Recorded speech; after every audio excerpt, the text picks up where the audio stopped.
When Jaylen Brown signed a record-setting contract extension this past offseason, a lot of NBA fans mocked the move. The Celtics had just suffered a disappointing upset at the hands of the 8th-seeded Heat in the conference finals, and Brown was a major culprit in that shortcoming, as he struggled as a shooter and committed 8 brutal turnovers in Game 7, turning the ongoing narrative that he has no left hand into a ubiquitous meme. But now, 1 year removed from that relentless slander, Brown is playing the best basketball of his career in these playoffs and was just awarded the Eastern Conference Finals MVP over his own teammate Jayson Tatum. Brown is scoring a career-best 25 points per game in these playoffs on 61% true shooting, his best efficiency since he emerged as a star, but he isn't just setting personal bests. Brown is in rare, historic company, as he is currently just the 3rd player 6'6" or shorter to ever average 25 points per game on 54% from the field in a postseason with a minimum of 10 games played. Raw field goal percentage isn't the best way to measure overall efficiency, but Brown's mark does reflect a rare ability to create and make high-value shots inside the arc as a non-big. The foundation of this success is and always has been Brown's exceptional athleticism, which is on full display in the open floor where he's at his best. Brown ranks 2nd in transition points per game in the playoffs, trailing just Devin Booker, who only played 4 games. Not only is he very fast running the floor, his strength allows him to go through defenders with a head of steam, and his vertical pop makes him an excellent finisher at the rim. Brown is exceptionally opportunistic when it comes to attacking a non-set defense. This includes pushing in semi-transition, even off of made baskets. Here, he identifies that the big is trailing the play, and he's matched up with the much slighter Andrew Nembhard, so he bullies his way to the rim to attack a wide-open paint. Brown can also do damage with his ball handling in the open floor, with his footwork, the guy has a nasty Euro step, and with his sheer craftiness as he fakes left here, then spins back to hit a little hook. The threat he poses attacking the rim also opens up his outside shot in transition. He leads with his right foot, sending Mobley retreating, and steps back for an easy 3. Brown's athleticism is also lethal in the half court, particularly for generating shots around the rim, as he ranks 4th among all players in field goals per game inside 5 feet in the playoffs, behind just AD, LeBron, and Jokic. And he's made 71% of his shots in that range, an exceptional number for a wing. Brown is getting downhill more than ever. 54% of his shots have come inside of 10 feet, a career high for any regular or postseason, and his commitment to playing bully ball out of isolation has been a huge part of that. With the shot clock winding down here, many players would be inclined to settle, but Brown commits to a physical drive, knowing he can overpower Nembhard. Brown is excellent at pinpointing matchups that are favorable for him by having a guard screen for him to force a switch, hunting players like Tyrese Halliburton, who he knew he could either blow by or go through consistently. This mismatch hunting has been a big reason Brown is averaging an excellent 1.17 points per isolation in the playoffs. He's consistently working with advantages one-on-one. When he was matched up with Tyler Hero in the first round, Brown relentlessly attacked with his back to the basket, simply leveraging his strength advantage into layups. Strength is one of the key traits that always translates to the playoffs. When refs allow more physicality, it's crucial that you are the one asserting yourself and bumping the defender off his spot, not vice versa. Additionally, being able to bully your way into the paint makes you less susceptible to the shot variance that comes with pull-up threes. When you just need a high percentage shot in a rock fight of a game, you can generate one with your strength. Brown has that going.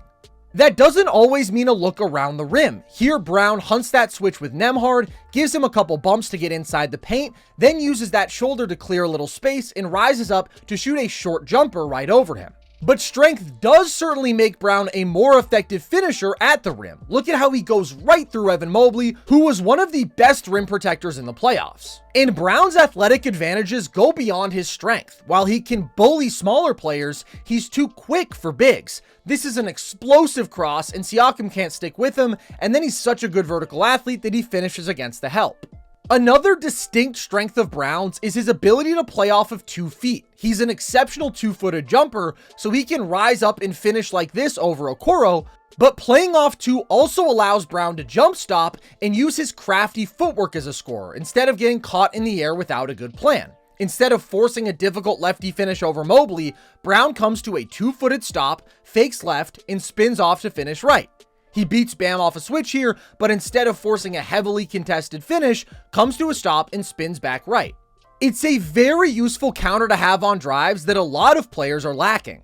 And that's just one element of Brown's deep bag as an inside-the-arc scorer that has been on display in these playoffs. This includes his use of the gather step. He picks up his dribble outside the free throw line here, but covers so much ground with this step and goes through Nembhard to end up shooting a 9-footer over a smaller defender. Look at this gather to split the two defenders and then deliver a nice lefty finish. His ball handling, much maligned over the years, has also been quite good in these playoffs. This is a nasty hesitation before Brown euros around the charge, and it's always the combination of Brown's handle with his body control and paint footwork that is so lethal. He gets low, pulls back and hesitates here, good ball handling, then spins back left. Great body control.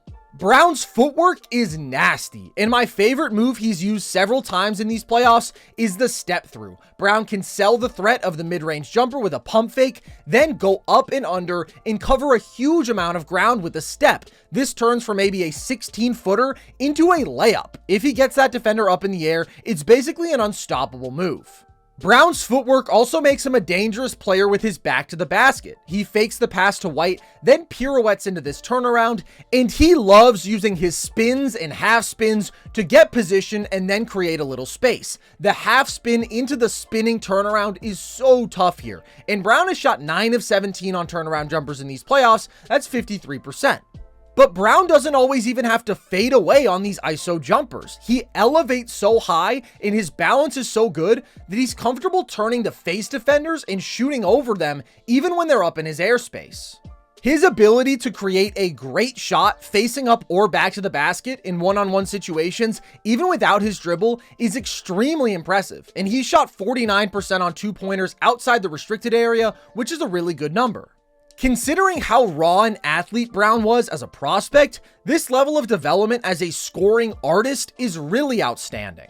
Brown's also been quite good from deep, hitting over 37% of his threes both off the catch and on pull-ups, and has been extremely efficient coming off screens and attacking closeouts off spot-ups. So he's very effective both on and off ball. And while we focused on his scoring, Brown's also had a career defensive season and was involved in several huge plays to put Indiana away, including this remarkable block. Look at the recovery speed from Brown as White gets caught up on this screen.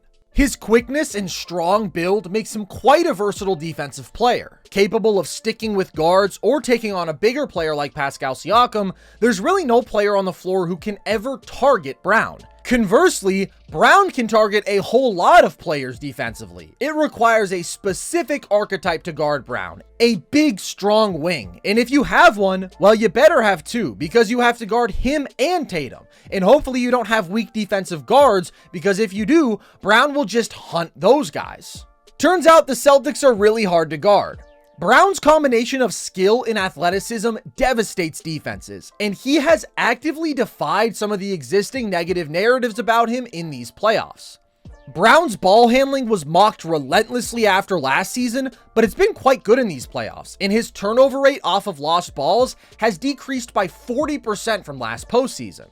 The scouting report for years has also been that Brown is much less efficient driving to the left, but in these playoffs, he's driven left 65% of the time and is averaging over 1.2 points when driving left. A very strong number that's nearly identical to when he's driven right. I have pointed out Brown's average overall scoring efficiency in the past, but he's been quite efficient in these playoffs. The dude is just balling out.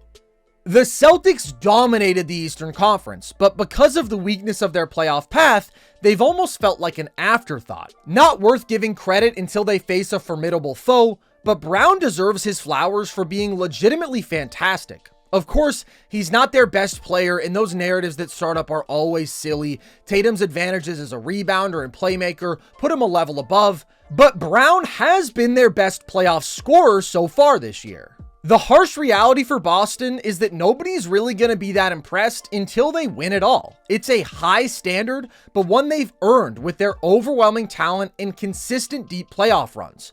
And if Brown can play at this level for one more series and carry the Celtics across the finish line, then I promise nobody will be laughing at that contract anymore.